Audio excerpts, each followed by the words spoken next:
2900 kilomètres sous la chaise où tu es assis, sous le sol, sous le socle rocheux, sous les couches en fusion, qu'aucun forage n'a jamais approché. Il y a là 2 blocs de la taille de continents qui n'appartiennent pas à cette planète. Chacun est plus grand que la Lune. Ils reposent juste au-dessus du noyau de fer, lent, dense, chimiquement étranger, et ils sont là depuis presque toute l'histoire du monde. Ce soir, tu vas apprendre que l'une des planètes les plus mortes de la galaxie n'est pas une tache faible dans un relevé lointain. C'est celle sur laquelle tu es debout. La Terre n'est pas une chose. C'est une fusion, 2 corps soudés en un seul, et un seul des 2 a gardé son nom. C'est de cela que parle cette nuit. Pas d'un tour des beaux endroits, d'une archive de fin. La galaxie n'est pas majoritairement pleine de mondes vivants qui attendent d'être trouvés. Elle est majoritairement pleine de tombes. Certaines cachées, certaines à la dérive, certaines encore luisantes de la chaleur de ce qu'elles étaient jadis. Et le plus troublant n'est pas leur nombre là-haut, c'est la proximité de la plus proche. Si ces longues questions tranquilles te donnent un calme étrange, abonnez-vous à cette chaîne pour rester au plus près de la prochaine. Installe-toi, baisse la lumière et commençons. Dans les années 1980, des géophysiciens qui étudiaient la manière dont les tremblements de terre traversent la planète ont trouvé quelque chose qu'ils n'arrivaient pas à expliquer. Les ondes sismiques circulent dans la roche à des vitesses prévisibles, plus vite à travers la matière froide et dense, plus lentement à travers la matière chaude ou chimiquement différente. En chronométrant ces ondes, qui traversaient l'intérieur profond, les scientifiques ont pu construire une sorte d'échographie de la Terre. Ils pouvaient voir des formes qu'ils n'atteindraient jamais. Cette échographie montrait 2 régions immenses, près du bas du manteau, juste au-dessus du noyau, où les ondes ralentissaient nettement. L'une est sous le continent africain, l'autre sous l'océan Pacifique. Chacune fait à peu près 2 fois la taille de la Lune, comme une chaîne de montagnes retournée à l'intérieur du monde. On les a appelées les grandes provinces à faible vitesse. Et pendant 40 ans, elles sont restées l'une des grandes énigmes ouvertes de la planète sous nos pieds, plus dense que le manteau environnant, faite d'une autre matière, et personne ne pouvait dire d'où elle venait. Les géologues leur ont donné des noms plus doux. Tuzo sous l'Afrique, Jayzan sous le Pacifique. 2 formes endormies garées à la frontière entre la roche et le fer fondu, à un endroit qu'aucune lumière n'a jamais touché. Ensemble, elles couvrent environ 1/4 de la surface du noyau. Ce sont parmi les plus grandes structures à l'intérieur de la Terre, plus grandes qu'aucune montagne, plus grandes qu'aucun bassin océanique. Et pendant toute l'histoire humaine, nous n'avions aucune idée qu'elles étaient là. Puis en 2023, une équipe de Caltech a publié une réponse dans la revue Nature qui a recadré toute la question. Il y a environ 4,5 milliards d'années, quand le système solaire était jeune et violent, un corps de la taille de Mars a percuté la Terre en formation. On appelle ce corps Theia. La collision fut si énorme qu'une gerbe de débris fondus fut projetée en orbite et ces débris se sont rassemblés en la Lune. C'est l'hypothèse de l'impact géant, l'une des idées les mieux soutenues de la science planétaire. Mais il y avait toujours un fil qui pendait. Si Theia a vraiment existé, où est-elle passée? On n'en a jamais trouvé un fragment dans la ceinture d'astéroïdes. Un monde entier de la taille de Mars nous a percutés, puis a semblé s'évanouir sans laisser d'adresse. Un objet aussi grand ne s'évapore pas. La masse doit aller quelque part. Le travail de Caltech a proposé quelque chose de tranquillement stupéfiant. Theia n'a pas disparu. Quand elle a frappé, une partie de son manteau, plus riche en fer et donc plus dense que le nôtre, a coulé à travers la Terre jeune et fondue comme une pierre dans l'eau, et s'est déposée tout au fond, juste au-dessus du noyau. Là, elle est restée. Maigre consolation pour une planète morte, être avalée entière, puis maintenue en place pendant tout l'âge du monde. Les 2 blocs ne sont pas des hétérogénéités aléatoires, soulevées par un brassage banal du manteau. Ils pourraient être le corps enseveli de Theia elle-même, le cadavre littéral du monde qui a fait notre Lune, préservé au centre de la Terre, comme quelque chose pressé au fond d'un livre. Fais tourner cela lentement dans ta tête. Le matériau de ces provinces a été mesuré comme étant environ 2 à 3,5% plus dense que le manteau environnant. Cela semble une petite différence, presque rien, une erreur d'arrondi. Mais ce minuscule excès de poids est exactement ce qui l'empêche de se remélanger. Elle a coulé parce qu'elle était lourde, et elle reste au fond parce qu'elle est lourde, retenue en bas, trop dense pour remonter, trop têtue pour se dissoudre. Elle est donc restée chimiquement distincte pendant 4,5 milliards d'années. chevauchant en silence, sous tout ce qui s'est jamais passé en surface. Les premiers océans se sont formés au-dessus d'elle, les continents se sont assemblés, déchirés, réassemblés au-dessus d'elle. Les dinosaures ont vécu et sont morts au-dessus d'elle. Chaque guerre, chaque ville, chaque personne qui a jamais vécu l'a fait sur la fine peau éclairée d'une planète qui porte un monde mort en son cœur. Tu es né au-dessus. Tu es au-dessus en ce moment. La Terre n'est donc pas une planète. C'est deux. Un monde vivant et un monde mort, soudés à l'instant de la naissance du vivant. Et la couture entre eux n'a jamais complètement cicatrisé. Nous en avons nommé un et bâti toute notre compréhension de la géologie dessus.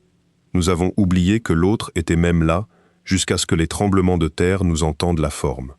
Il y a un sentiment qui accompagne cela, et il vaut la peine de s'y installer plutôt que de le rationaliser. Nous cherchons les mondes morts vers l'extérieur. Nous construisons d'énormes télescopes et les pointons vers le ciel pour les trouver à des années-lumière, faibles, lointains, à distance rassurante. Le genre de choses qu'on peut étudier sans qu'elles te touchent vraiment. Et pendant tout ce temps, la plus proche tombe planétaire de la galaxie était directement sous nos pieds, plus près que la face opposée de notre propre planète, cachée si bien qu'il a fallu le tremblement du sol lui-même pour la révéler. Ce qui soulève la question qui nous entraîne dans le noir. Si un monde mort de cette taille peut se cacher dans un vivant et rester caché pendant des milliards d'années, combien en manquons-nous quand nous levons enfin les yeux? Imagine une planète à peu près de la masse de Saturne sans soleil dans son ciel. Aucun. Pas une étoile lointaine faible. Pas un petit disque rouge posé sur l'horizon. Rien du tout. Elle se déplace à travers l'espace interstellaire à une vitesse qui la porterait d'un côté d'un pays à l'autre en quelques secondes. Et elle bouge ainsi, dans la nuit absolue, depuis plus longtemps que la Terre n'existe. Sa surface, si tu pouvais te tenir dessus et survivre, ne voit aucun lever de soleil. Elle n'en a jamais vu. Elle n'en verra jamais. Il n'y a pas de jour là-bas, pas de saison, pas d'ombre qui se raccourcit à midi, parce qu'il n'y a pas de midi. Il n'y a que la planète, et le froid, et le noir, qui s'étend à l'infini, dans toutes les directions. Ce sont les planètes errantes, les mondes flottants. Les astronomes appellent ainsi les planètes qui n'orbitent autour d'aucune étoile. Et le plus étrange n'est pas leur solitude apparente, bien qu'elles paraissent seules. C'est leur nombre possible. Pendant longtemps, elles ont été quasi théoriques. On pouvait les imaginer, les esquisser sur papier, en débattre, mais on n'avait pas de bon moyen d'en trouver une réellement. Une planète n'émet presque aucune lumière propre. Une planète normale au moins reflète la lumière de son étoile, luisant faiblement d'une clarté empruntée. Mais un monde errant n'a pas d'étoile à qui l'emprunter. C'est un objet froid et sombre sur un fond froid et sombre, et les astuces ordinaires que nous utilisons pour trouver des planètes échouent tout en même temps. Tu ne peux pas le voir directement. Tu ne peux pas le regarder traverser devant son étoile, comme nous trouvons la plupart des exoplanètes, parce qu'il n'a pas d'étoile à traverser. Tu ne peux pas détecter l'oscillation qu'il impose à son soleil, parce qu'il n'y a pas de soleil. Il est invisible par tous les moyens ordinaires. Il existe exactement une méthode qui fonctionne, et elle est belle d'une manière légèrement inquiétante. Quand une planète errante dérive directement entre nous et une étoile bien plus lointaine, sa gravité courbe la lumière de cette étoile d'arrière-plan, la focalisant comme une lentille grossière. Pendant quelques heures ou quelques jours, l'étoile lointaine paraît s'éclaircir, puis retomber à la normale. La planète elle-même reste invisible. On voit seulement ce que sa masse fait à la lumière de quelqu'un d'autre. La manière dont tu saurais qu'une personne invisible a traversé une pièce sombre parce qu'elle a brièvement bloqué une bougie sur le mur d'en face. Cette technique s'appelle la micro-lentille gravitationnelle. Et pendant des années, elle nous a donné une demi-réponse frustrante. On pouvait dire que quelque chose de massif avait traversé, mais pas à quel point l'objet était réellement massif. Parce qu'un petit objet proche courbe la lumière presque exactement comme un grand objet lointain. Les astronomes appellent cela la dégénérescence masse-distance. Chaque candidat venait avec un haussement d'épaule attaché. On savait que quelque chose était là. On ne pouvait pas dire ce que c'était. Ce haussement d'épaule a pris fin en janvier de cette année. Une équipe dirigée par Subo Dong, à l'université de Pékin, a réussi ce qui n'avait jamais été fait auparavant. Ils ont saisi un seul événement de micro-lentille depuis 2 endroits différents en même temps. Des télescopes au sol ont vu s'éclaircir l'étoile d'arrière-plan. Et l'observatoire spatial Gaïa, positionné loin de la Terre dans l'espace, à regarder exactement le même événement sous un angle légèrement différent, enregistrant son pic environ 2 heures plus tard que les télescopes au sol. Ce petit décalage dans le temps et la perspective est la même astuce que tes propres yeux utilisent pour juger de la distance. Chaque œil voit le monde depuis une position légèrement différente, et ton cerveau compare les deux pour déterminer à quelle distance sont les choses. Avec 2 points de vue séparés par une immense étendue d'espace, au lieu de quelques centimètres, l'équipe a enfin pu briser la dégénérescence qui avait vaincu tous les autres avant elle. Les nombres sont sortis nets. L'objet est à environ 9800 années-lumière, à peu près aux 2/3 du chemin vers le centre de la galaxie. Sa masse est d'environ 22% de celle de Jupiter, ce qui la place autour de la masse de Saturne. Pour la première fois dans l'histoire, une planète errante avait à la fois une masse mesurée et une distance mesurée. Pas une estimation, pas une fourchette avec un haussement d'épaule. Un vrai monde, pesé et placé, dérivant seul dans le noir et figurant maintenant dans nos catalogues comme un fait confirmé plutôt qu'un peut-être. Et voici ce que la mesure nous a appris sur son origine. Sa masse était trop petite pour qu'elle se soit formée comme une étoile se forme, en s'effondrant seule à partir d'un nuage de gaz. Les étoiles et les étoiles ratées, que nous appelons naines brunes, ont besoin de beaucoup plus de matière pour amorcer leur formation. Quelque chose de la masse de Saturne s'est presque certainement formé par l'autre voie, la manière dont les planètes se forment dans un disque plat de gaz et de poussière en rotation autour d'une jeune étoile, ce qui signifie qu'elle avait un foyer, elle avait un soleil, et elle en a été jetée dehors. C'est cela qui reste. La plupart des planètes errantes ne sont pas nées seules, elles ont été exilées. Dans le chaos d'un système planétaire jeune, où plusieurs planètes se disputent des orbites stables, les mathématiques gravitationnelles ne sont pas toujours douces. Les mondes se tirent les uns sur les autres à chaque passage. Une rencontre proche entre 2 planètes peut projeter l'une vers l'extérieur à une vitesse énorme, la catapultant hors de son étoile pour toujours. La même physique que nous utilisons pour lancer nos propres sondes vers les planètes extérieures, mais transformée en sentence de bannissement définitif. La planète ne meurt pas dans l'éjection, elle part, simplement. Puis elle continue de partir, tombant vers l'extérieur à travers l'espace interstellaire, dans une nuit qui n'a ni plancher, ni mur du fond, emportant lentement toute la chaleur avec laquelle elle est née vers le froid. À quel point est-ce fréquent? La réponse honnête est que nous comptons encore, mais les premières estimations sont vertigineuses. Il pourrait y avoir plus de planètes errantes à la dérive dans la galaxie que de planètes liées à des étoiles. Plus de mondes en errance que de mondes chez eux. Une population cachée, vaste et sombre, presque entièrement indétectée, que nous commençons à peine à entrevoir à travers ces rares éclats de lumière courbés. Le télescope spatial Nancy Grace Roman, dont le lancement est prévu en 2027, devrait en trouver des centaines dans son premier relevé, transformant une poignée d'errants connus en un vrai recensement des exilés de la galaxie.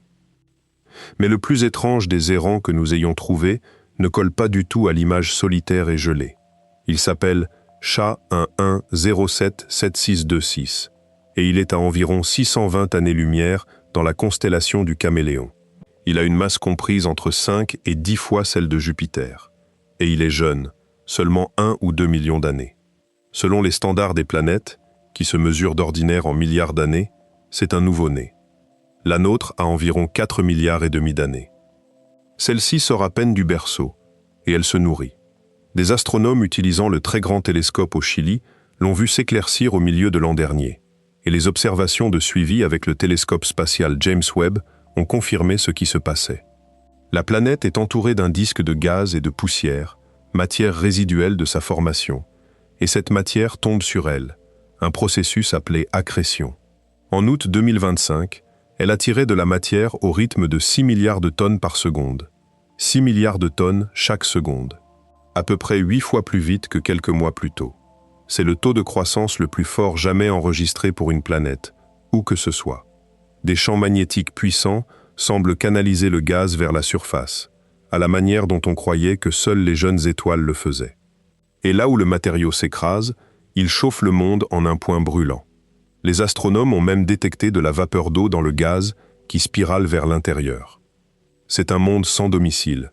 Il n'a pas d'étoiles pour l'éclairer. pas de soleil pour l'ancrer, pas d'orbite à appeler la sienne. Et pourtant, il fait quelque chose qu'on ne voit d'habitude qu'autour des jeunes étoiles, se gaver dans le noir, croître à la seconde, se construire à partir du froid, sans rien qui le réchauffe de l'extérieur. Une planète qui se nourrit là où il n'y a pas de soleil, qui brouille la ligne entre ce qui est une planète et ce qui est une étoile, seule dans le noir et pourtant prospère. Laisse cela retomber. Là-bas, en ce moment, dans le noir entre les étoiles, un monde sans ciel mange. Et si une planète peut dériver sans étoiles, et pourtant croître, luire, changer à la seconde, alors la ligne entre un système vivant et un système mort est bien plus floue que nous n'aimons le penser. Ce qui nous amène aux endroits où la ligne n'est pas floue du tout, aux endroits où l'étoile elle-même est le tueur. Une naine blanche est ce qu'une étoile comme la nôtre devient quand elle finit par manquer de combustible. Elle expulse doucement ses couches externes dans l'espace, les soufflant en une coquille luisante. Et ce qui reste est le noyau nu, écrasé par sa propre gravité, à peu près à la taille de la Terre, mais conservant l'essentiel de la masse d'un soleil. La densité est presque impossible à imaginer. Une seule cuillère à café, de matière de naine blanche, pèserait à peu près autant qu'un camion chargé. Elle ne brûle plus. Il n'y a plus de fusion en elle. Elle est simplement là, blanche et chaude, au début de la chaleur résiduelle de sa vie, puis refroidissant lentement pendant des milliards et des milliards d'années. Une braise dense abandonnée après que le feu s'est éteint pour de bon. Pendant longtemps, nous avons pensé à ces objets comme à des fins propres. L'étoile manque de combustible, largue sa peau, le noyau refroidit, l'histoire se referme. Une mort en ordre. Puis nous avons regardé de près leurs atmosphères et nous y avons trouvé quelque chose qui n'avait absolument rien à y faire. Du métal. La surface d'une naine blanche devrait être presque parfaitement pure, seulement de l'hydrogène ou seulement de l'hélium, les éléments les plus légers flottant en haut. La gravité y est si brutale que tout ce qui est plus lourd coule hors de vue presque immédiatement. Fer, magnésium, silicium, calcium, tous les éléments lourds qui composent la roche et le métal devraient plonger sous la surface visible et disparaître de la vue. Dans certains cas, en quelques jours à peine, dans d'autres, en quelques dizaines de milliers d'années, ce qui, à l'échelle d'une étoile, est le clin d'un œil. Alors, quand on pointe un spectrographe sur une naine blanche et qu'on voit ces éléments lourds posés là, dans son atmosphère, luisant dans la lumière stellaire, absorbant leur couleur révélatrice, il n'y a qu'une explication possible. Ils sont frais. Ils tombent en ce moment même sous nos yeux. Quelque chose livre de la roche à la surface de cette étoile morte, plus vite que sa propre gravité écrasante ne peut la tirer vers le bas et la cacher. Ce quelque chose est une planète, ou plutôt les restes déchiquetés d'une planète. Voici le mécanisme. Une naine blanche conserve l'essentiel de la gravité qu'elle avait comme étoile pleine, parce qu'elle a gardé l'essentiel de sa masse. Les planètes qui tournaient autour de l'étoile vivante, pour beaucoup, sont toujours là, mais le système est devenu instable. Pendant que l'étoile mourait, gonflant en géante rouge puis perdant de la masse, l'équilibre gravitationnel s'est déplacé, et des orbites stables depuis des milliards d'années ont commencé à dériver. Une planète survivante, ou un astéroïde, ou ce qui reste d'un monde rocheux jadis chaud, est poussé sur une nouvelle trajectoire. Une trajectoire qui l'amène trop près du petit cadavre dense au centre. Et quand elle s'approche trop d'un objet aussi compact et aussi lourd, les marées sont sans merci.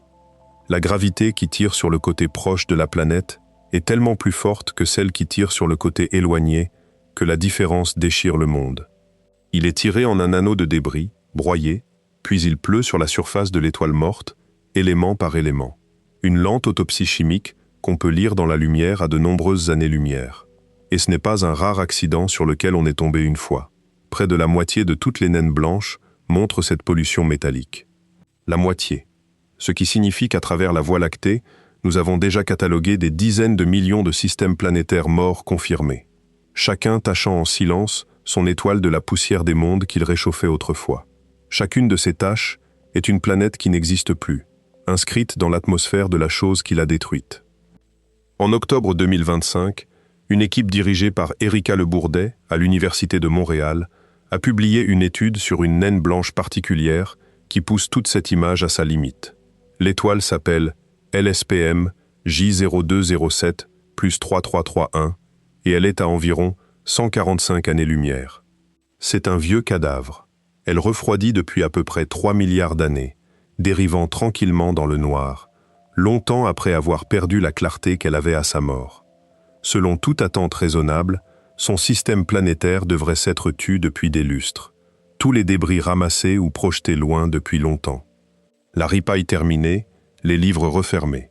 Au lieu de cela, quand ils ont lu sa lumière, ils ont trouvé son atmosphère polluée par 13 éléments lourds distincts. Fer, nickel, magnésium, silicium, calcium et même strontium, assez rares pour que ce ne soit que la 5e naine blanche connue à en montrer. 13 éléments, la naine blanche riche en hydrogène, la plus chimiquement polluée jamais trouvée nulle part. Et le strontium est la clé, parce qu'il coule hors de vue en environ 35 000 ans, ce qui à ces échelles n'est rien.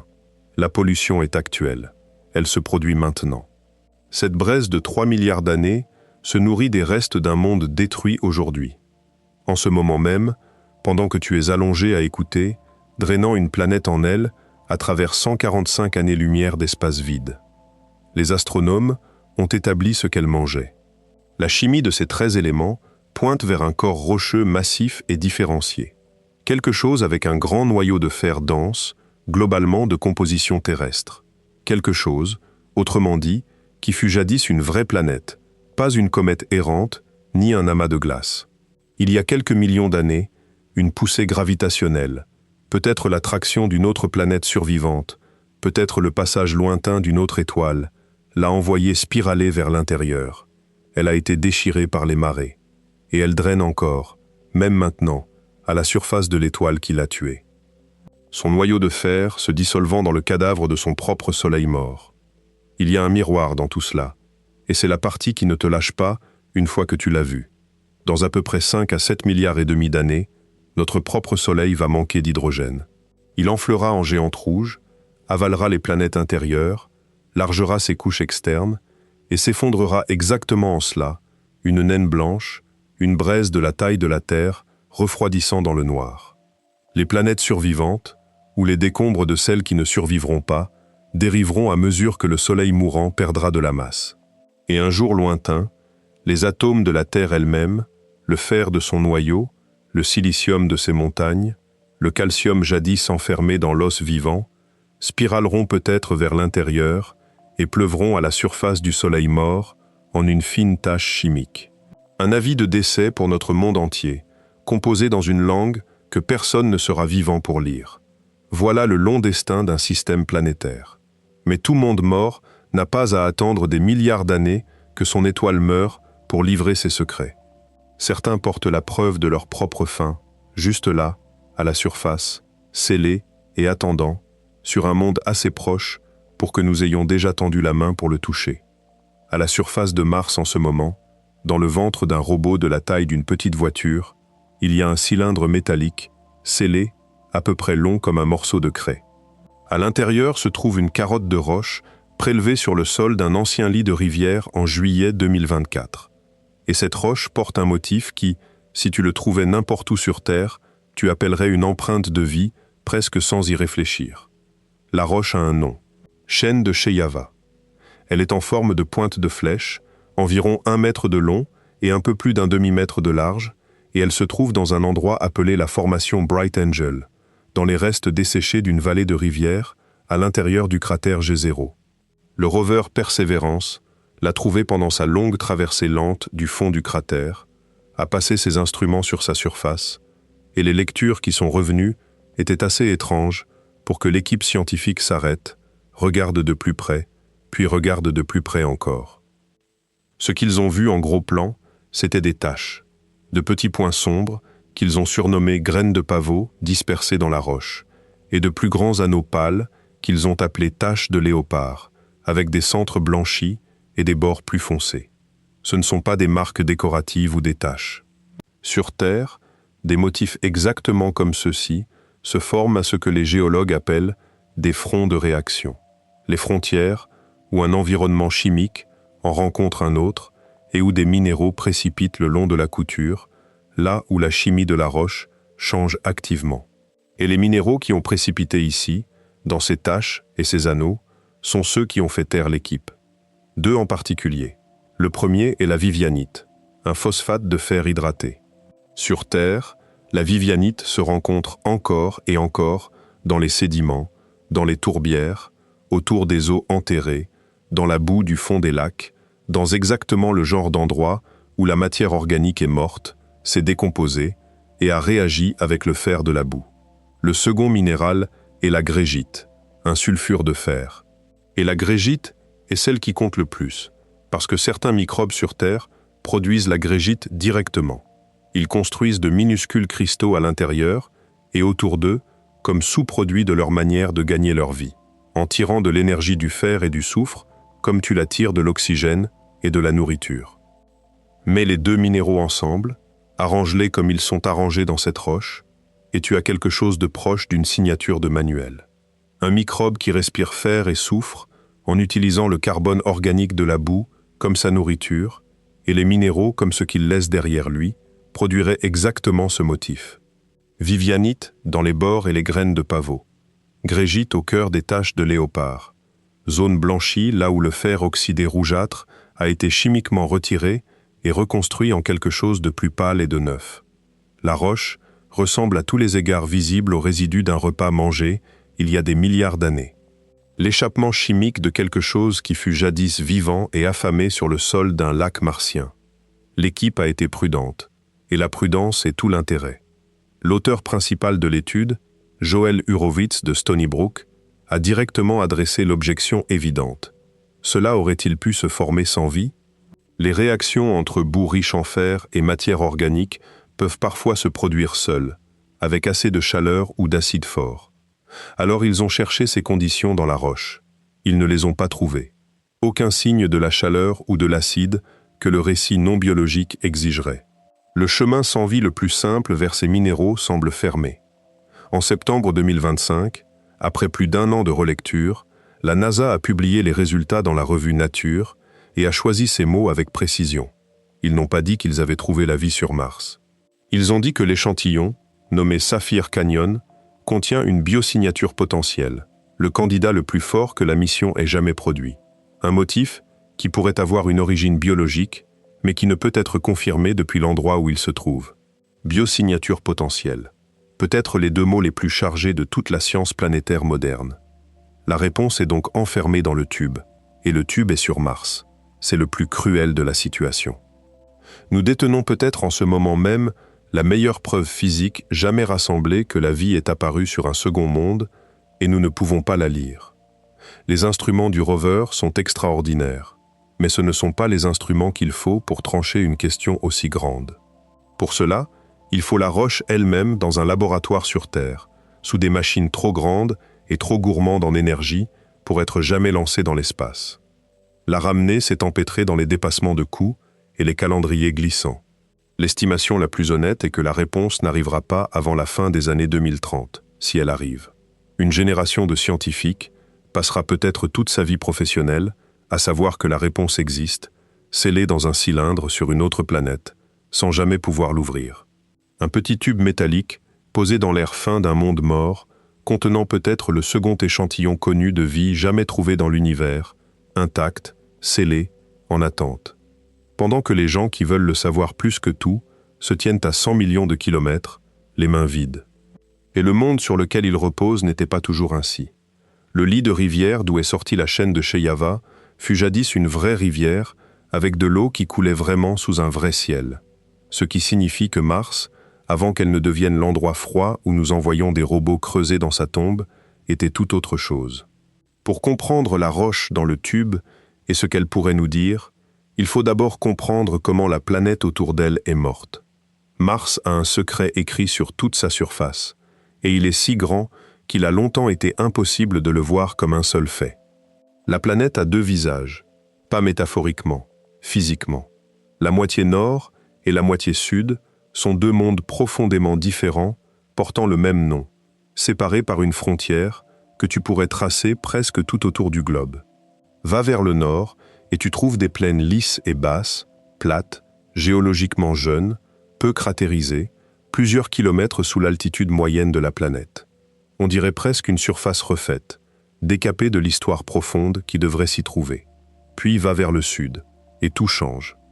Les terres s'élèvent en hauts plateaux anciens et battus, lourdement cratérisés, marqués par des milliards d'années d'impact jamais effacés, se dressant des kilomètres plus haut que les basses terres du nord. La frontière entre les deux est étonnamment nette pour quelque chose de si vaste.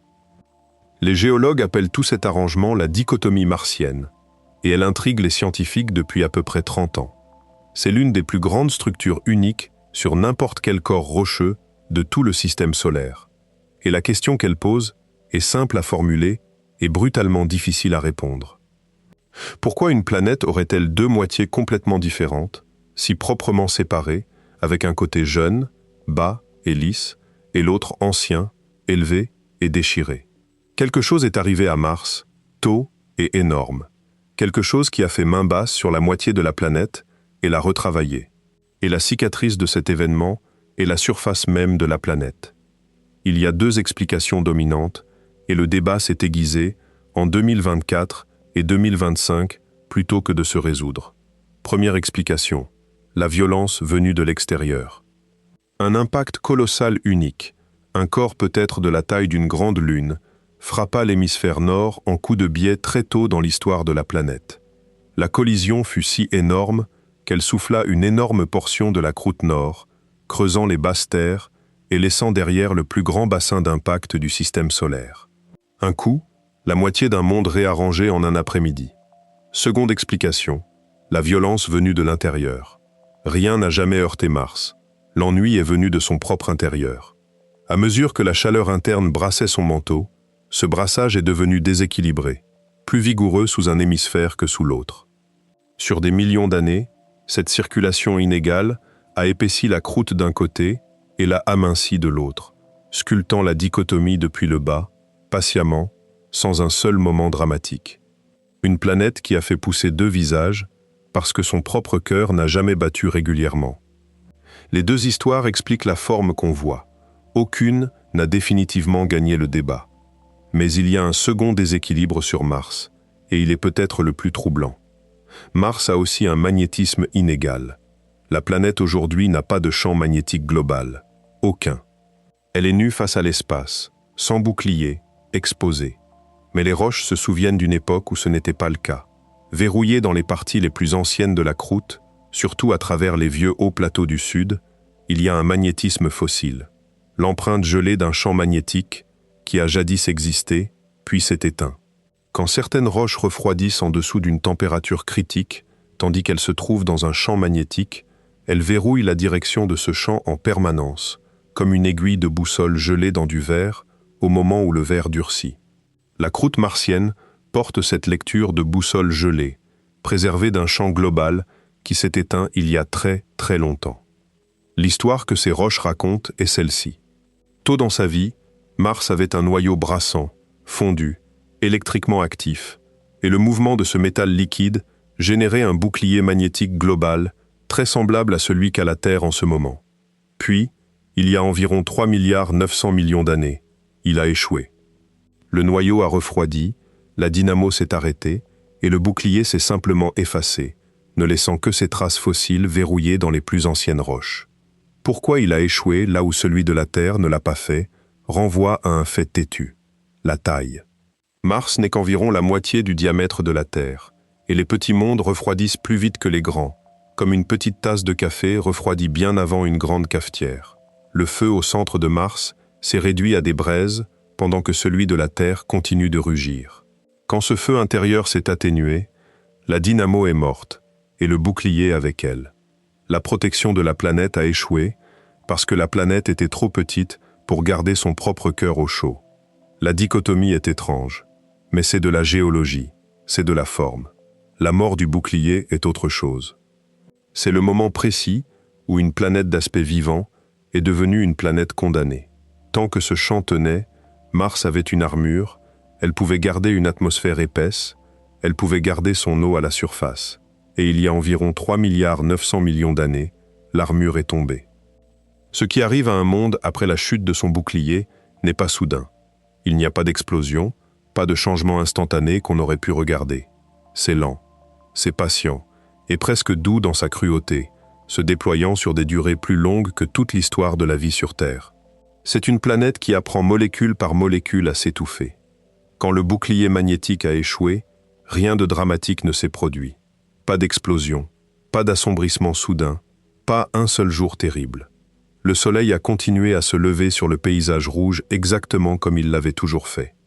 Mais quelque chose de fondamental avait changé, invisiblement, et à partir de ce moment, la planète avait commencé à mourir.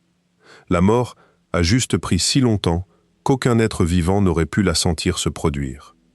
Le tueur était le vent solaire. Le soleil ne donne pas seulement de la lumière. Il émet un flux constant de particules chargées, un vent chaud et ténu de protons et d'électrons, soufflant à des centaines de kilomètres par seconde, sans jamais s'arrêter. La Terre est protégée par son champ magnétique qui dévie ce flux autour de la planète comme un rocher dans une rivière fend le courant. Mars, après la mort de son bouclier, n'avait plus rien. Le vent frappait directement le sommet de son atmosphère, à pleine force, chaque seconde, et il a commencé à arracher l'air, molécule par molécule. La quantité perdue un jour donné était si petite qu'on n'aurait jamais pu la sentir. Mais l'espace n'a rien de mieux que du temps, et le vent n'a jamais cessé de souffler. Sur des centaines de millions d'années, l'atmosphère de Mars a été emportée dans le noir, s'amincissant sans relâche, jusqu'à la mèche mince qu'il reste aujourd'hui.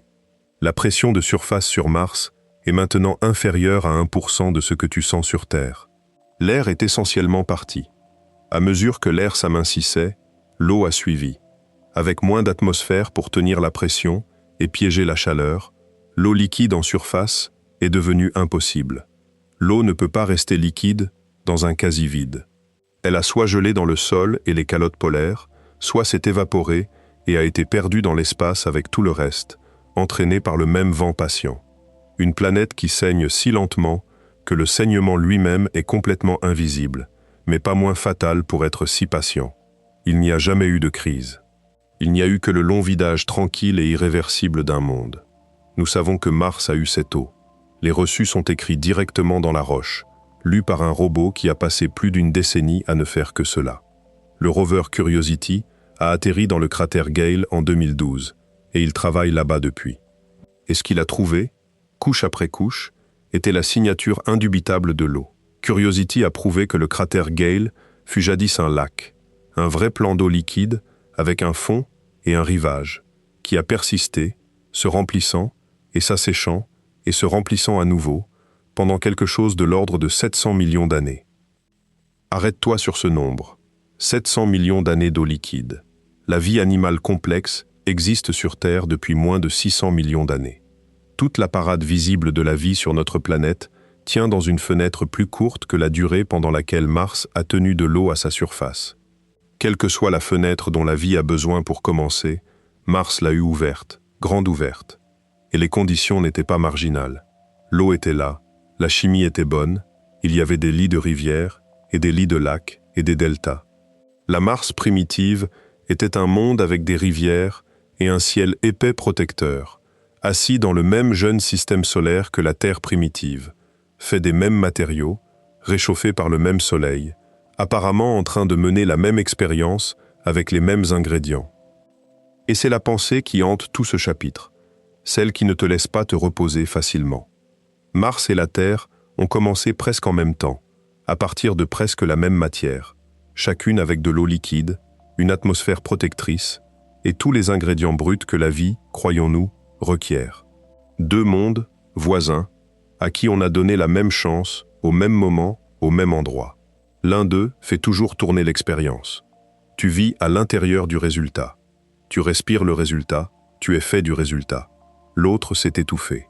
Son bouclier est tombé, son air a saigné dans l'espace, son eau a gelé et disparu, et ce qui fut jadis un monde d'aspect vivant, avec des rivières et des lacs, et de la météo, est devenu le désert froid et sec, où nous envoyons maintenant des machines creuser dans sa tombe, à la recherche des fantômes chimiques, de ce qui a pu y commencer, avant que les lumières ne s'éteignent pour de bon. La différence la plus claire qu'on puisse pointer avec confiance est la taille. Mars était plus petite, elle a refroidi plus vite, son feu intérieur est mort plus tôt, et le bouclier est mort avec lui. Et sur cette seule différence, deux planètes voisines sont parties dans deux directions complètement différentes.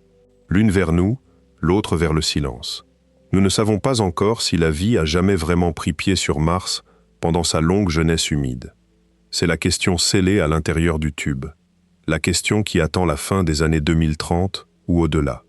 Mais nous savons que les conditions étaient là pendant des centaines de millions d'années. Puis, nous savons qu'elles ont pris fin. La fenêtre s'est ouverte et la fenêtre s'est refermée. Et nous sommes arrivés quelque chose comme 4 milliards d'années trop tard pour voir ce qui, si tant est, a remué dans l'eau pendant qu'elle était ouverte. Mars est un avertissement sur ce que la simple proximité d'une étoile ne peut jamais garantir. Elle était carrément dans la zone confortable, l'endroit où l'eau peut être liquide, et elle est morte quand même. Parce qu'être au bon endroit n'est pas du tout la même chose que rester en vie. Mais au moins Mars avait un soleil doux, une étoile calme et régulière qui a pris son temps. La plupart des mondes que nous continuons d'appeler prometteurs n'ont pas cela. La plupart orbitent des étoiles qui les auraient tués bien plus vite et bien plus violemment que tout ce que le vent solaire n'a jamais fait à Mars. Quand nous faisons nos listes de planètes qui pourraient abriter la vie, les mêmes sortes de mondes reviennent en tête. Des planètes rocheuses, à peu près de la taille de la Terre, à la bonne distance de leur étoile pour l'eau liquide. Et quand tu regardes de près où ces planètes prometteuses se trouvent, tu tombes sur un fait inconfortable que les gros titres sautent. La plupart orbitent des naines rouges. 3 étoiles sur 4 dans la galaxie sont des naines rouges, étoiles petites, froides, faibles, bien moins massives que notre Soleil. Elles surpassent de loin les étoiles comme la nôtre, qui ne font qu'environ 8% du total. Alors l'arithmétique pure nous pousse vers les systèmes de naines rouges avant même qu'on ait choisi. C'est là que sont les planètes. Si la vie est commune, alors statistiquement la plupart vit autour d'une naine rouge. Mais il y a un piège inscrit dans leur nature même. Une naine rouge est si faible que pour qu'une planète soit assez chaude, il faut qu'elle se blottisse extrêmement près, bien plus près que Mercure ne se tient de notre Soleil, et se blottir aussi près de n'importe quelle étoile, même pâle et dangereux. Les naines rouges ne sont pas douces, elles sont magnétiquement agitées et éclatent en éruptions soudaines de radiations à haute énergie, rayons X et ultraviolets, qui peuvent être 10 000 fois plus puissantes que les pires que notre Soleil ait produites. Une planète plus près que Mercure n'a nulle part où se cacher. Elle prend l'explosion en pleine face, non pas de temps en temps, mais continuellement sur des milliards d'années. Considère le plus célèbre de ces systèmes, une naine rouge appelée TRAPPIST, 1 à environ 40 années-lumière, avec 7 planètes rocheuses tassées serrées autour d'elle. C'est l'affiche de la recherche de mondes habitables proches.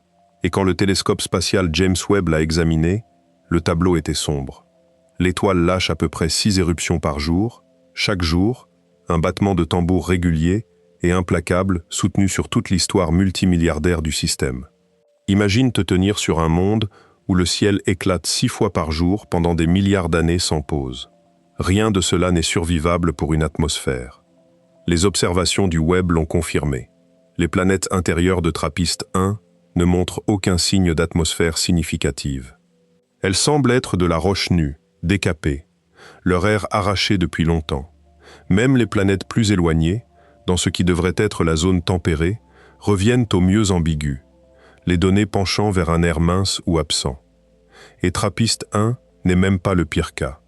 Le pire cas s'appelle LHS 3844b. Un monde rocheux, un peu plus grand que la Terre, orbitant sa naine rouge si près qu'une seule année là-bas dure environ 11 heures. 11 heures. Elle fouette autour de son étoile, plus vite que tu ne dors une seule nuit. Et quand des télescopes ont mesuré la chaleur qui sort de sa surface, la réponse était sans ambiguïté, sans rien de l'ambiguïté rageante des planètes trappistes. Le côté jour brille à plus de 1000 Kelvin, assez chaud pour faire fondre beaucoup de roches. Et surtout, cette chaleur ne se répand pas autour de la planète comme le ferait une atmosphère. Sur un monde avec de l'air, les vents portent la chaleur du côté brûlant vers le côté nuit, égalisant les choses. Ici, rien de tel. La planète rayonne sa chaleur exactement comme une boule nue de roches sombres, sans absolument rien autour d'elle. C'est donc ce qu'elle est. Un morceau de basalte décapé et roussi. Une braise sans air tournant lentement sous l'éclat d'une étoile qui a brûlé son ciel il y a longtemps. Pas d'atmosphère, pas d'eau, pas d'abri d'aucune sorte. Juste de la roche chaude et des radiations dures verrouillées dans une boucle de 11 heures pour toujours, sans perspective que quoi que ce soit change jamais. Et voici pourquoi LHS 3844b, importe tellement plus que la mort d'une planète obscure ne devrait le faire. Ce n'est très probablement pas une exception. C'est très probablement la règle. Si la plupart des planètes de la galaxie orbitent des naines rouges, et si les naines rouges arrachent de manière fiable les atmosphères des mondes qui orbitent le plus près d'elles, alors le type de planète le plus commun de la galaxie, tournant autour du type d'étoile le plus commun, est peut-être exactement cela. Un rocher nu, sans air, stérilisé. Seconde 10. Morte avant que la vie n'ait eu la moindre chance de commencer. Tuée au berceau par une étoile qui ne lui a jamais donné un moment tranquille. Reste avec ce que cela fait aux mathématiques dont nous sommes partis. On lève les yeux et on voit un ciel bondé d'étoiles, 3/4 sont des naines rouges, et on imagine tous ces petits mondes chauds blottis autour d'elles, attendant d'être découverts. La vérité est peut-être que la grande majorité sont des braises. Leurs atmosphères brûlées dans le premier milliard d'années, leur surface stérilisée bien avant que quoi que ce soit ne puisse remuer. Le monde vibrant et vivant, le genre que nous tenons pour acquis parce que nous vivons dessus, ressemble moins au résultat par défaut d'avoir les bons ingrédients qu'à une exception étroite, fragile, presque improbable. Mais il y a un monde bien plus proche de nous qui a mené un tout autre type d'échec. Il ne s'est pas doucement étouffé sur des éons comme Mars. Il s'est noyé dans son propre air. Et il a peut-être eu des océans, de vrais océans d'eau liquide, pendant des milliards d'années avant. Son nom est celui que nous utilisons pour le point le plus brillant dans le ciel du soir. Vénus est la chose la plus proche d'une vraie jumelle que la Terre est dans le système solaire. La ressemblance est presque troublante. Vénus fait environ 95% du diamètre de la Terre, environ 80% de sa masse, construite à partir de la même roche et du même métal, formée dans la même partie du même disque au même moment. Si tu triais les planètes par taille et masse et composition, tu classerais Vénus et la Terre dans le même tiroir sans hésiter. Et pourtant, Vénus aujourd'hui est l'endroit le plus hostile du système solaire. La surface est à environ 460 degrés Celsius, assez chaude pour faire fondre le plomb, plus chaude que le côté jour de Mercure, malgré Vénus, 2 fois plus loin du Soleil. L'air est presque entièrement du dioxyde de carbone, 90 fois plus lourd que l'atmosphère terrestre. Les nuages ne sont pas de l'eau, ils sont de l'acide sulfurique. Rien de ce que nous avons posé sur cette surface n'a survécu plus de 2 heures. 2 planètes presque identiques. L'une est le seul berceau connu de vie dans l'univers. L'autre est un four enveloppé d'acide. Et la question qui hante les scientifiques planétaires depuis des décennies est de savoir si Vénus a toujours été ainsi, née mauvaise, ou si elle a eu une jeunesse plus douce qui s'est terminée dans une lente catastrophe. Les modèles climatiques penchent vers la jeunesse plus douce. Certaines simulations de la Vénus primitive, avec une rotation plus lente et de brillants nuages réfléchissants, gardent la planète tempérée, avec de l'eau liquide en mer et en bas-fond, sous un ciel sous lequel tu aurais pu te tenir. Et certains modèles suggèrent que Vénus a pu tenir des océans d'eau liquide pendant 2 à 3 milliards d'années avant que la catastrophe n'arrive. Pendant la plus grande partie du temps où la Terre a existé, sa jumelle à côté a peut-être été aussi un monde d'eau. Puis, quelque chose l'a basculé par-dessus un bord dont il n'y avait pas de retour. Le Soleil, comme toutes les étoiles, s'est lentement éclairci avec l'âge. La chaleur supplémentaire a commencé à évaporer les océans. La vapeur d'eau qui monte dans l'air est elle-même un puissant gaz à effet de serre. Elle a donc piégé plus de chaleur, ce qui a évaporé plus d'océans, ce qui a piégé encore plus de chaleur. Un effet de serre emballé se nourrissant de lui-même, accélérant à chaque pas, rendant le suivant pire, jusqu'à ce que chaque dernière goutte d'eau de surface se soit envolée dans le ciel et que la planète se soit cuisinée en le four qu'on trouve aujourd'hui. Les mers n'ont pas simplement séché. Elles ont été soulevées corporellement dans l'atmosphère, puis perdues. Mais voici ce qui rend Vénus le cas le plus troublant de toute cette archive de mondes morts. L'océan est parti. Complètement, absolument parti. Il n'y a pas une seule goutte d'eau liquide, où que ce soit sur Vénus. Et il n'y en a pas depuis un temps immensément long. Et pourtant, même maintenant, on peut encore voir la forme de là où il était. L'eau s'est évanouie, mais elle a laissé un contour. L'empreinte est dans l'air, et elle se ramène à un seul rapport. L'eau est faite d'hydrogène et d'oxygène.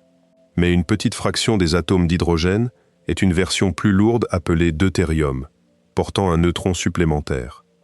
Quand l'eau est cassée en haut de l'atmosphère par la lumière ultraviolette et que l'hydrogène s'échappe dans l'espace, l'hydrogène ordinaire plus léger s'échappe plus facilement que le deutérium plus lourd. Donc, à mesure qu'un océan bout lentement et saigne dans l'espace, le deutérium est laissé derrière, se concentrant dans ce qui reste. Le rapport monte et monte, puis reste monté, gelé comme un enregistrement permanent, longtemps après que l'eau est partie. Quand la mission Pioneer Vénus a mesuré ce rapport, à la fin des années 1970, le nombre trouvé était extraordinaire. Vénus a environ 150 fois plus de deutérium par rapport à l'hydrogène ordinaire que la Terre. 150 fois. Ce n'est pas la signature d'une planète qui a toujours été sèche comme un os. Une planète née sans eau n'aurait aucune raison de montrer un tel enrichissement. Ce rapport élevé est la cicatrice chimique d'une énorme quantité d'eau qui était ici une fois et qui n'est plus ici. Un océan entier qui s'est échappé dans l'espace, un atome d'hydrogène léger à la fois, laissant son empreinte lourde suspendue dans l'air empoisonné, pour que nous la trouvions des milliards d'années plus tard. Le tout premier article annonçant la mesure était titré simplement « Vénus fut humide ». L'eau elle-même s'est évanouie il y a longtemps. Il n'y a rien à voir directement. Pas de fond marin sec sous les nuages, pas de rivage sculpté dans la roche. Et pourtant, l'absence a une forme. L'océan disparu a laissé une signature mesurable dans l'atmosphère même qui l'a remplacé et aidé à le détruire. Un avis de décès, écrit en isotope suspendu au-dessus d'un monde mort. La mer est partie, mais le rapport de sa mort reste lisible pour quiconque sait lire l'air. Et c'est le détail qui devrait changer la manière dont tu regardes le ciel nocturne. On peut lire ce même genre de signature à distance. Quand on mesure les atmosphères de planètes autour d'autres étoiles, la signature de deutérium est exactement le genre de choses que nos instruments apprennent à détecter. Ce qui signifie que quelque part là-bas, autour d'une étoile lointaine, il y a peut-être un monde roussi et silencieux qui a jadis eu des océans. Et nous pourrons lire le fantôme de sa mère disparu à des années-lumière. Vénus nous montre qu'un monde mort garde ses secrets dans l'air, que l'absence elle-même peut être mesurée. Mais les morts les plus étranges ne sont pas celles qu'une étoile inflige de l'extérieur. Parfois, ce qui tue un monde est la vie qui vit dessus. La première extinction de masse de l'histoire de la Terre ne fut pas causée par un astéroïde tombant du ciel. Ce ne fut pas un volcan, ni un âge glaciaire, ni rien qui frappe la planète depuis l'extérieur. La catastrophe la plus meurtrière du début de la vie sur ce monde fut causée par la vie elle-même. Et l'arme qu'elle a saisie, sans jamais savoir qu'elle avait saisi quoi que ce soit, était l'air. Retourne il y a environ 2,5 milliards d'années. La Terre était déjà vieille alors. Déjà couverte d'océans, déjà grouillante de vie unicellulaire qui évoluait depuis plus d'1 milliard d'années. Mais le monde de cette époque te serait tout à fait méconnaissable. Le ciel n'était pas bleu. Il n'y avait presque pas d'oxygène libre nulle part dans l'atmosphère. L'air était un mélange d'autres gaz, méthane, et dioxyde de carbone et azote.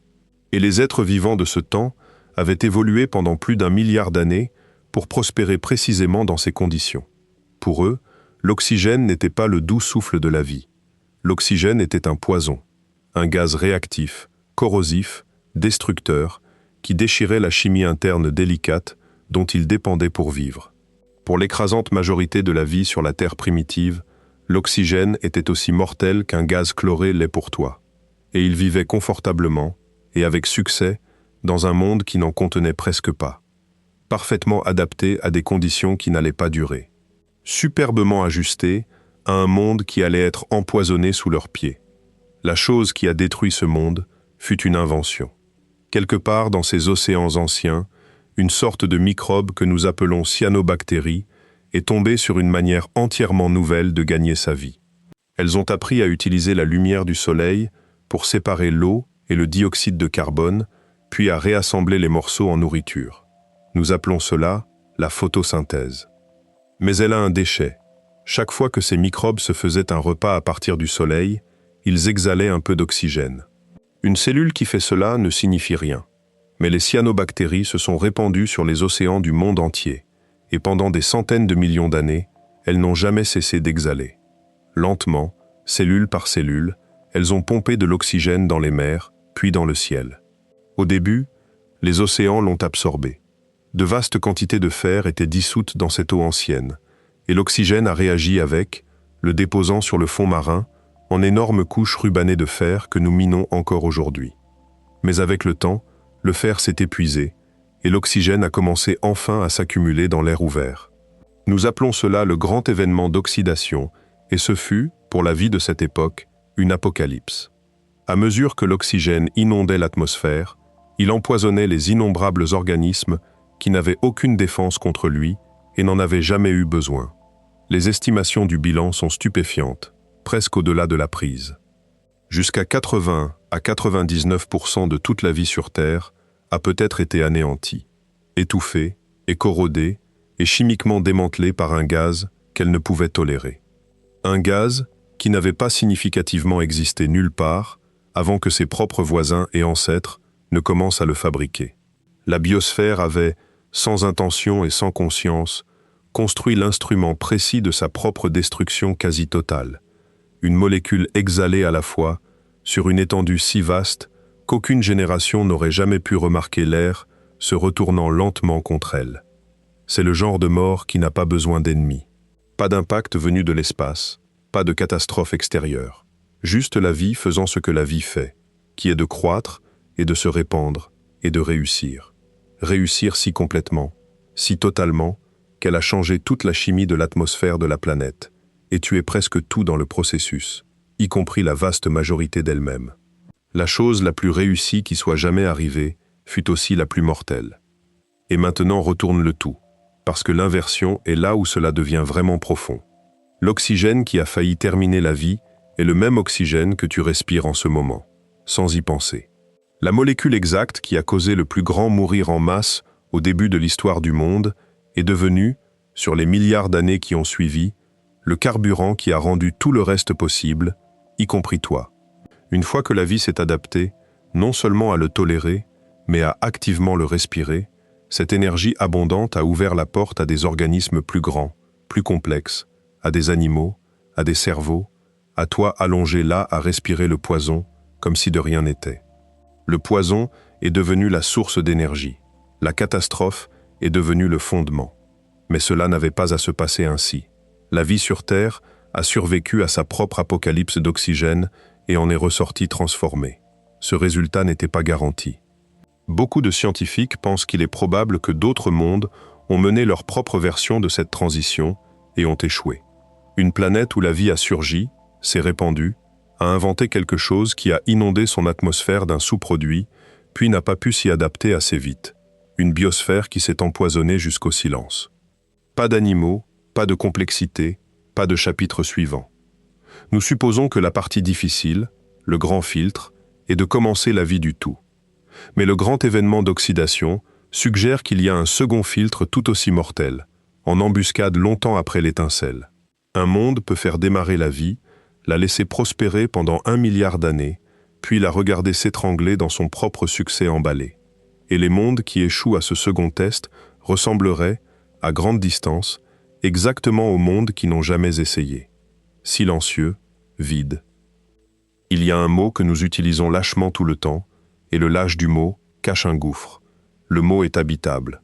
Nous appelons une planète habitable quand elle pourrait en principe soutenir la vie. La bonne taille, la bonne température, l'eau liquide possible à la surface, les conditions de base cochées. Mais habitable ne veut pas dire habité, ne l'a jamais voulu. Un monde peut avoir absolument tout ce dont la vie a besoin et être complètement, éternellement, parfaitement vide. Les conditions ne sont que la scène. Elles ne garantissent pas que le moindre acteur y monte. Un théâtre peut être bâti, éclairé, chauffé, tenu prêt pendant 1 milliard d'années.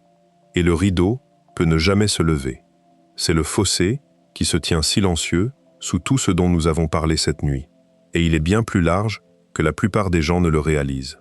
Nous avons trouvé des milliers de planètes maintenant, et un nombre qui grandit régulièrement se trouve dans la zone confortable, autour de leur étoile, à la bonne distance pour l'eau liquide. Les gros titres les appellent potentiellement habitables, et l'expression fait un vrai travail sur l'imagination. Mais chacun de ces gros titres cache tranquillement la même inconnue énorme. Nous n'avons aucune idée si la vie apparaît de manière fiable quand les conditions le permettent, ou si les conditions peuvent être parfaites pendant des milliards d'années et absolument rien arriver. La raison pour laquelle nous ne savons pas est presque embarrassante dans sa simplicité. et aucune quantité d'astuces n'a réussi à la contourner. Nous avons exactement un exemple. 1. La Terre est la seule planète de tout l'univers connu où nous sommes certains que la vie existe. Chaque théorie que nous avons sur la fréquence de la vie, sur la facilité avec laquelle elle commence, sur la fiabilité avec laquelle un monde habitable devient un monde habité, repose sur ce seul point de données. Et tu ne peux pas tracer une courbe à travers un seul point. Essaye. Un seul point sur un graphique est compatible avec n'importe quelle ligne que tu voudrais tracer à travers, penchant dans n'importe quelle direction, racontant n'importe quelle histoire. Un exemple te dit que la chose est possible. Il ne te dit presque rien sur la probabilité. Pire encore, nous ne pouvons même pas lire proprement notre unique exemple. Nous savons avec certitude que la vie existe sur Terre. Ce que nous ne savons pas et ne pouvons pas facilement découvrir, c'est à quel point ce fut difficile de commencer ici. La vie s'est-elle allumée presque à l'instant où la planète a assez refroidi pour la permettre, suggérant que la vie est facile, empressée, quelque chose qui jaillit volontiers et rapidement partout où la porte s'ouvre, même à peine. Où la Terre est-elle restée là pendant des centaines de millions d'années, habitable et prête et en attente, à travers d'innombrables faux départs et échecs et impasses, avant que la vie ne parvienne enfin, à peine, contre toute attente, à prendre. Le registre rocheux de cette ère ancienne est si vieux, si battu, si complètement retravaillé par le temps, qu'il ne peut pas nous dire avec certitude. Les mêmes minces bribes de preuves sont lues dans un sens par les optimistes et dans le sens exactement opposé par les pessimistes, et les deux camps peuvent défendre leur lecture, le visage impassible. Cela divise les gens qui étudient l'origine de la vie en deux camps. D'un côté, des chercheurs regardent la rapidité avec laquelle la vie semble être apparue sur Terre et concluent qu'elle est presque inévitable. Donne à un monde de l'eau liquide et la bonne chimie, argumente-t-il, et la vie devrait émerger presque à l'instant où la porte s'ouvre. Selon cette vue, la galaxie devrait être positivement humide de vie, chaque monde adapté bourgeonnant, la biologie aussi naturelle que la météo.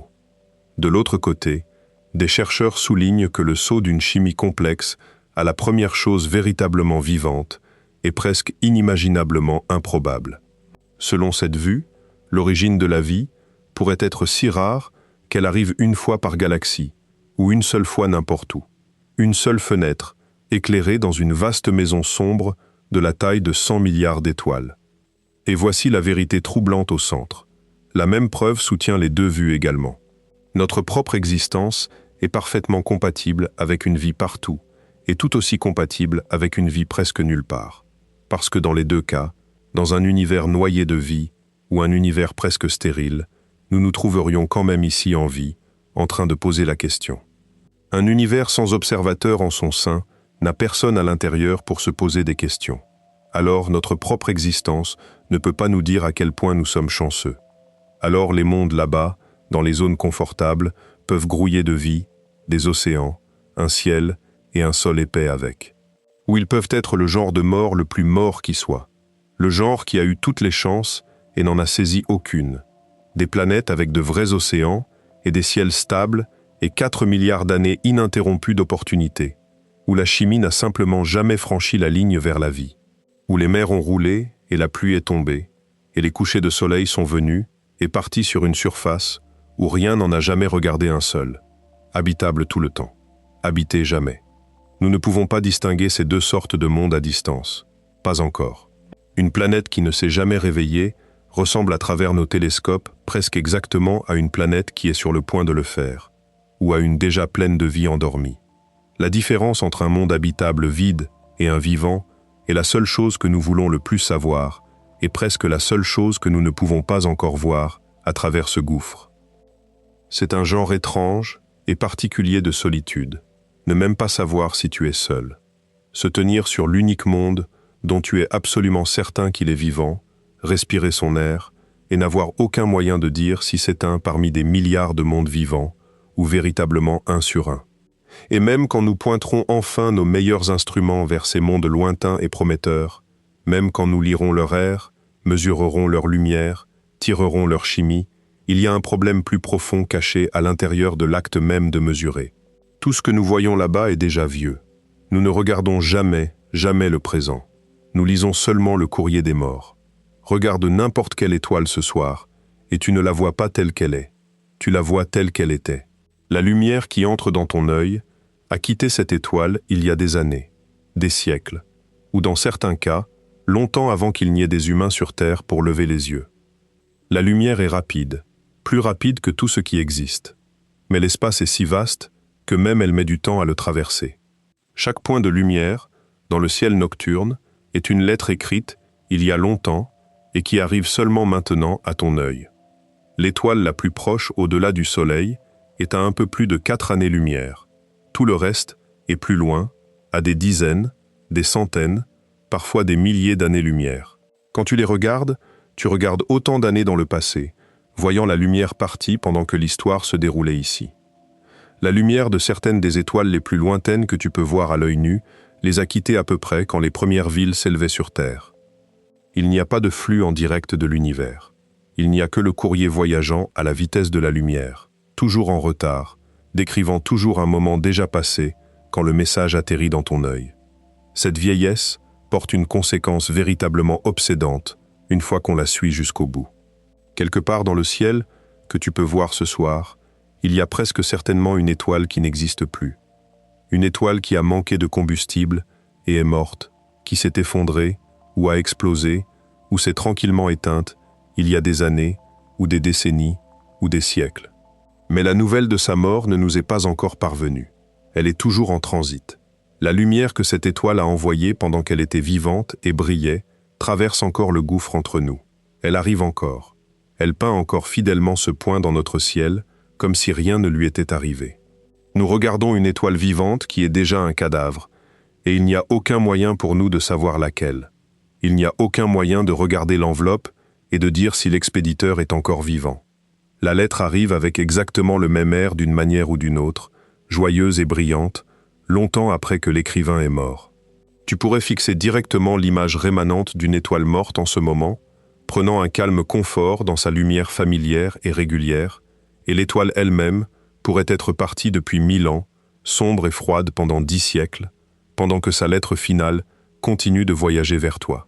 Le ciel est plein de ces fantômes éparpillés à travers les constellations, et ils sont complètement indistinguables des vivants, jusqu'au moment où l'obscurité finit par rattraper.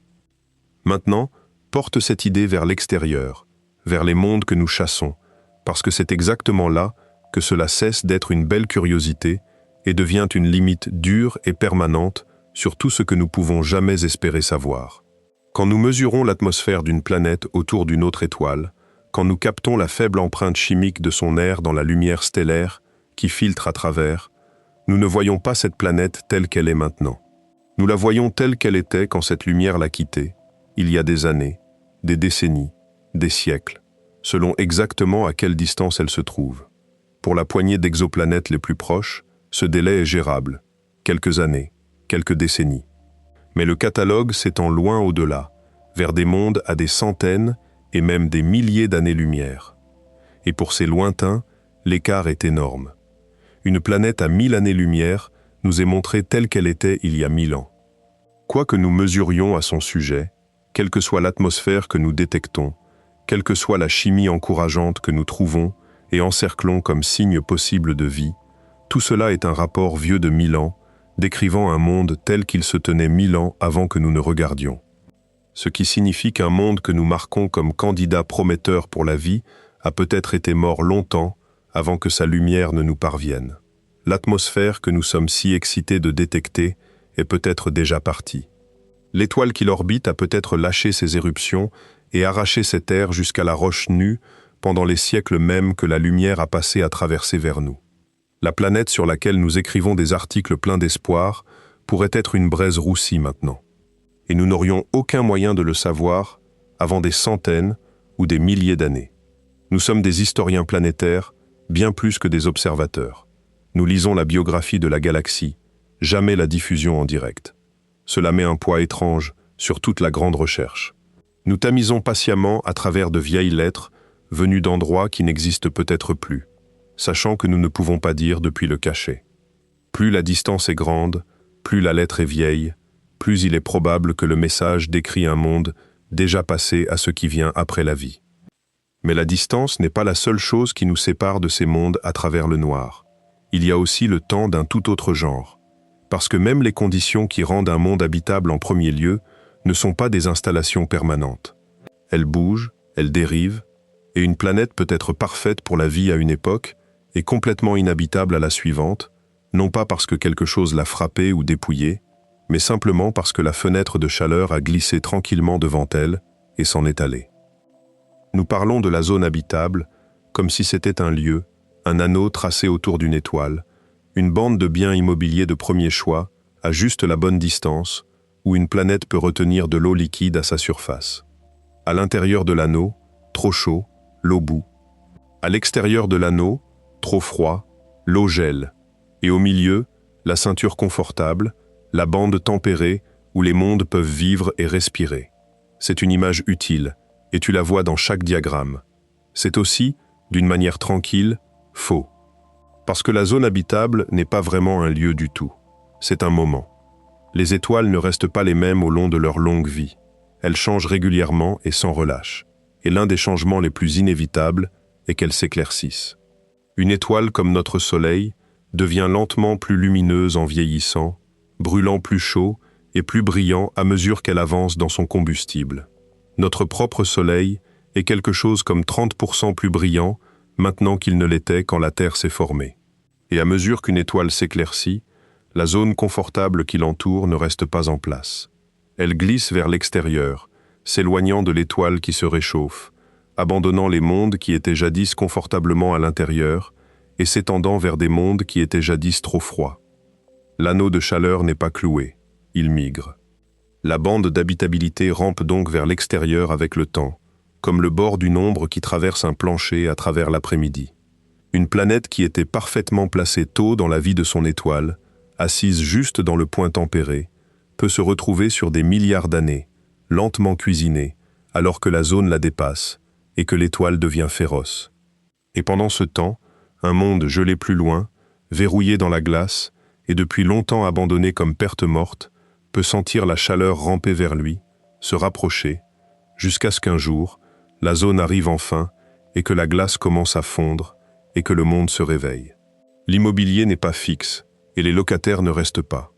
La marée de chaleur entre lentement, puis se retire tout aussi lentement, et la plupart des mondes ont simplement la malchance d'exister pendant la mauvaise partie de ce long cycle. C'est la loterie que personne ne mentionne quand il pointe une planète assise dans la zone confortable et l'appelle prometteuse. Elle pourrait bien être prometteuse en ce moment, aujourd'hui, dans cet instantané.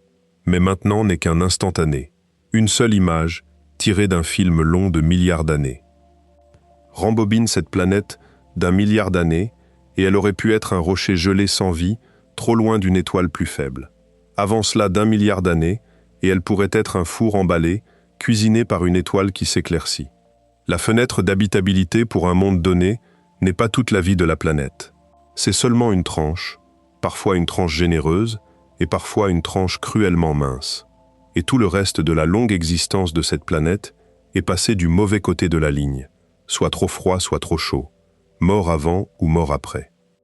Mars a peut-être vécu sa fenêtre habitable tôt, dans sa jeunesse chaude et humide, puis l'a perdue pour toujours, quand son bouclier est tombé et son air s'est enfui. Vénus a peut-être joui d'une longue enfance, tempérée de 2 ou 3 milliards d'années, avant que le soleil s'éclaircissant ne l'aide à basculer dans la ruine emballée. La Terre est dans sa fenêtre en ce moment, dans le milieu chaud de sa tranche. Et il y a sûrement des mondes là-bas éparpillés à travers la galaxie, gelés durs et silencieux aujourd'hui, qui dégèleront dans leur propre âge d'or, longtemps après que notre soleil aura enflé, sera mort, sera devenu froid. Leur meilleure ère est encore à venir, en attente dans une époque qu'aucun humain ne vivra pour voir. Leur matin n'est pas encore venu, le nôtre est déjà passé midi. Cela recadre toute la question. La question n'a jamais été seulement de savoir si la vie existe quelque part ailleurs. C'est de savoir si elle existe quelque part ailleurs, en même temps que nous. 2 mondes pourraient chacun avoir leur fenêtre de chaleur, chacun fleurir richement de vie et se manquer complètement, passer comme des navires dans le brouillard parce que leur fenêtre s'ouvre à 1 milliard d'années d'écart. La galaxie pourrait être pleine de vie déjà venue et partie, et pleine de vie pas encore arrivée. Et nous pourrions encore nous tenir ici, absolument seuls, non parce que l'univers est vide, mais parce que nous sommes tôt, ou tard, ou décalés avec tout le monde. Imagine un long couloir bordé de fenêtres, et derrière chaque fenêtre, un monde différent, et la chaleur de l'après-midi se déplaçant lentement, comme une tache de soleil, traverse un plancher pendant que le jour tourne. À un instant donné, seulement quelques fenêtres sont éclairées, celles où la tache repose. Celles que la chaleur a dépassées deviennent froides et sombres derrière. Celles qu'elle n'a pas encore atteintes sont encore sombres devant, en attente. Être vivant sur n'importe quel monde, c'est se tenir dans la tache éclairée, pendant qu'elle repose brièvement sur ta fenêtre particulière, dans ton moment particulier. Et la chaleur ne s'attarde nulle part, elle passe toujours. C'est le recadrage tranquille que tous les mondes morts nous imposent à la fin. Nous avons passé toute cette nuit à regarder des planètes qui sont mortes, et l'instinct est de demander ce qui les a tuées. Mais sous chacune de ces morts spécifiques, il y a une vérité plus basique. L'habitabilité est temporaire par nature, faite pour expirer. Chaque monde vivant vit sur un temps emprunté à l'intérieur d'une fenêtre qui glisse déjà lentement, silencieusement, sous lui, même pendant que la vie prospère. Même ceux qui font tout bien, l'étoile continue de s'éclaircir. La zone continue de bouger, et finalement elle passe devant toi, peu importe ce que tu fais. Alors un monde mort n'est pas toujours un monde qui a échoué. Parfois c'est simplement un monde dont le moment s'est terminé à l'heure, dont la fenêtre s'est fermée comme se ferment toutes les fenêtres. Ce qui signifie que la mort pour une planète n'est pas vraiment un accident, c'est le défaut, c'est simplement ce qui vient après. Quand un monde meurt, il ne disparaît pas. Nous imaginons la mort planétaire comme une fin dramatique, une lumière éteinte, un rideau qui tombe. Mais une planète qui perd son atmosphère, ou gèle solide, ne s'évanouit pas en un éclair. Elle devient simplement silencieuse. Elle devient un cadavre, sans air, froid, immobile. Puis elle continue tout droit à orbiter dans un silence parfait pendant des milliards d'années de plus qu'elle n'a jamais été vivante. La mort n'est pas la fin de la planète, c'est juste la fin de la partie où quoi que ce soit se passe. La phase vivante d'un monde est brève, étonnamment brève, mise en regard du tout. La phase morte est presque pour toujours. Mars est déjà une coquille froide, depuis environ 3 milliards d'années, bien plus longtemps qu'elle n'a jamais été chaude et humide. Les mondes décapés autour des naines rouges tourneront comme rocs roussis aussi longtemps que ces étoiles brûleront. Et une naine rouge peut brûler pendant des billions d'années. La vie est la partie courte, le clignotement. La mort est le long, patient reste, l'écrasante majorité du conte. Et pourtant, même dans tout ce long silence, rien ne s'arrête vraiment. Le cadavre d'un monde n'est pas inerte, pas fini, pas cessé de participer. Il est seulement lent. Repense aux naines blanches d'un peu plus tôt dans la nuit. Les étoiles mortes, tachant leurs propres atmosphères des restes broyés des planètes qu'elles réchauffaient jadis. Ce métal ne reste pas là pour toujours non plus. Sur des immenses étendues de temps, la naine blanche refroidit et s'estompe vers l'obscurité, et le disque de débris autour d'elle se disperse, dérivant vers l'extérieur, se mélangeant progressivement de nouveau aux matériaux fins et ténus qui emplissent l'espace entre les étoiles. Et les planètes errantes, celles jetées hors de leur système pour errer, ne dérivent pas non plus dans un isolement parfait pour toujours. Elles se déplacent à travers la galaxie sur leurs longs arcs solitaires, et beaucoup passeront finalement à travers les grands nuages froids de gaz et de poussière où naissent les nouvelles étoiles, où leurs atomes peuvent être balayés et repliés dans la matière brute de la génération suivante de soleil et de monde. Parce que c'est cela, à la fin, ce que les mondes morts deviennent. Matière brute, inventaire, le fer et le silicium, et le carbone et l'oxygène, qui composaient jadis une planète, ont eux-mêmes été forgés dans des étoiles antérieures, longtemps avant que cette planète n'existe. Quand le monde meurt et se disperse, ces atomes ne sont pas détruits. Ils s'éparpillent et attendent, parfois pendant des milliards d'années. Puis ils sont balayés dans de nouveaux nuages, qui s'effondrent en nouvelles étoiles, qui filent de nouveaux disques, qui grandissent en nouvelles planètes. Les atomes qui étaient jadis un monde mort deviennent avec le temps une partie d'un vivant pas encore né. La tombe nourrit le berceau. Il n'y a pas de début clair à ce cycle, et pas de fin claire. Chaque atome dans ton corps a été forgé dans une étoile morte longtemps avant que le soleil n'existe. Le fer dans ton sang, le calcium dans tes os, l'oxygène qui remplit tes poumons en ce moment, tout cela a été cuisiné dans des fours stellaires, puis éparpillé par des morts stellaires, et rassemblé dans le nuage qui est devenu la Terre, et finalement dans toi. Tu es fait des restes recyclés d'étoiles mortes, et presque certainement du matériau de mondes morts, qui ont terminé leurs histoires avant que la nôtre n'ait commencé. Le cimetière est aussi la pouponnière. C'est le même endroit vu à des points différents du lent tournoiement de la roue. Et c'est là où l'effroi qui a couru à travers toute cette longue nuit commence enfin à s'adoucir en autre chose. Pas exactement en confort. Quelque chose de plus régulier et plus durable que le confort. Rien dans l'univers n'est permanent. Pas les étoiles, pas les planètes, pas l'étroite fenêtre de chaleur qui rend un monde brièvement habitable.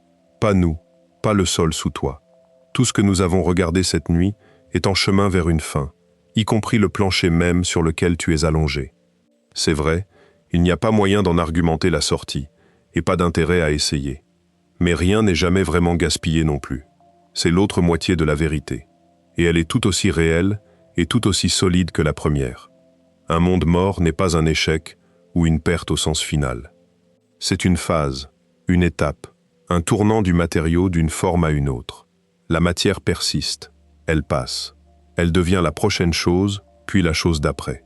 La galaxie ne tourne pas lentement vers un tas froid de cadavres et de cendres.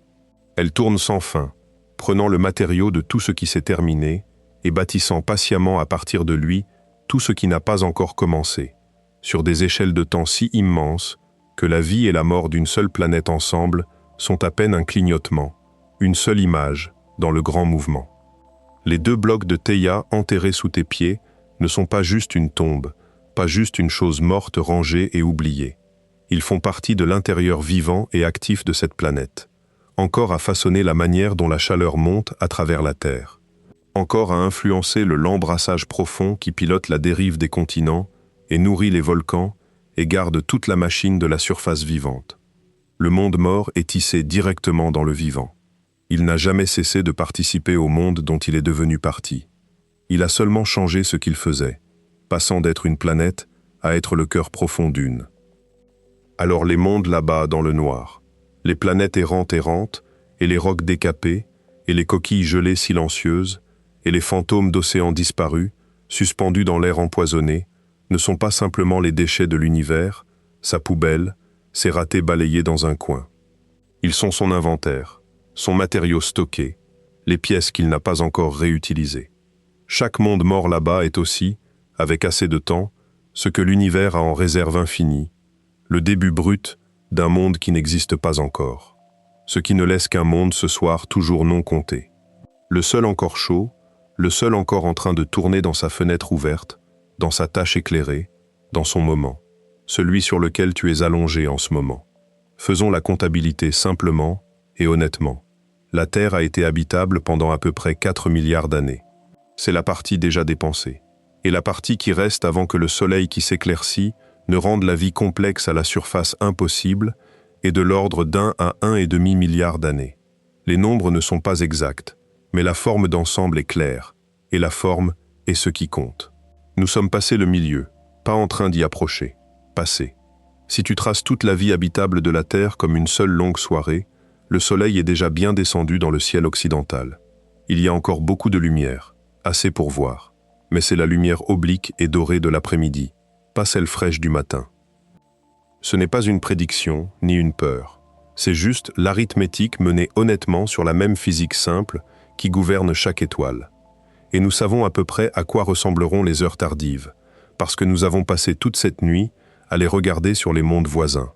Mars nous montre l'une des fins, un monde qui s'étouffe, son bouclier tombé, son air saigné dans l'espace, son eau gelée dans le sol, jusqu'à ce qu'il ne reste qu'un désert rouge tenant le faible fantôme chimique de ce qui a peut-être jadis vécu là. Vénus nous montre l'autre fin. Un monde qui brûle, ses océans bouillant dans un ciel emballé, sa surface cuisinant pour toujours sous des nuages d'acide, ses mers perdues, préservées comme une empreinte lourde dans l'air en ruine. Le futur lointain de la Terre rime avec les deux. Le soleil qui s'éclaircit poussera notre monde vers la même chaleur emballée qui a pris Vénus, sur un calendrier plus lent, se déployant sur des centaines de millions d'années. Les océans se réchaufferont, s'évaporeront, s'échapperont dans l'espace. Le deutérium laissé derrière montera exactement comme sur Vénus. Et longtemps après, quand le soleil enflera en géante rouge, puis s'effondrera en naine blanche, la Terre deviendra exactement le genre de monde mort que nous avons catalogué toute cette nuit. Possiblement même le genre qui pleut un jour ses propres éléments broyés sur la braise de l'étoile qu'il a jadis réchauffée. Nous n'en sommes exempts d'aucun. Nous sommes simplement, pour le moment, plus tôt dans l'histoire que les autres.